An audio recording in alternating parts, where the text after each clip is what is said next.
आदिवासी संथाल समाज से आने वाली द्रौपदी मुर्मू की जिंदगी किसी प्रेरक कहानी से कम नहीं है। उनकी जिंदगी में ऐसे कई उतार चढ़ाव आए हैं, जब उनकी जगह कोई और होता तो शायद टूट जाता। लेकिन द्रौपदी मुर्मू मानसिक शक्ति की एक ऐसी मिसाल है जिनसे देश के हर युवा को आज सबक लेना चाहिए, और मैं तो ये कहूँगा कि खास तौर पर हर महिला को तो ज़रूर सबक लेना चाहिए।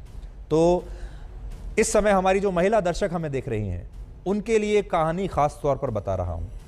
द्रौपदी मुर्मू का परिवार यूं तो बहुत बड़ा है, लेकिन उसमें उनके सबसे करीबी लोग आज इस दुनिया में नहीं हैं। द्रौपदी मुर्मू अब तक अपने 3 बच्चों और अपने पति को खो चुकी हैं। 1984 में द्रौपदी मुर्मू ने अपनी 3 साल की बेटी को खो दिया। इसके बाद 2010 में उनके 25 वर्षीय बड़े बेटे की मौत एक दुर्घटना में हो गई। इसके बाद 2013 में उन्होंने अपने छोटे बेटे को भी खो दिया, और फिर 2014 में उनके पति ने भी उनका साथ छोड़ दिया, उनके पति की भी मृत्यु हो गई। तो आप ये समझ लीजिए कि 5 साल के अंदर अंदर द्रौपदी मुर्मू ने अपने 2 जवान बेटों को खोया और फिर अपने पति को खोया। इस दौरान वो बिल्कुल अकेली पड़ गई और गहरे डिप्रेशन में भी चली गई, लेकिन उन्होंने तब भी हार नहीं मानी और अपनी जिंदगी को एक बार फिर नए सिरे से शुरू किया।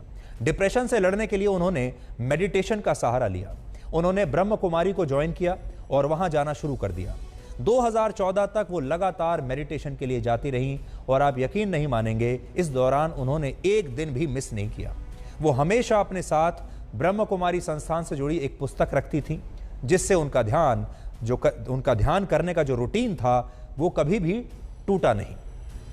और आखिरकार धीरे धीरे उन्होंने अपनी इच्छा शक्ति से डिप्रेशन को हरा दिया।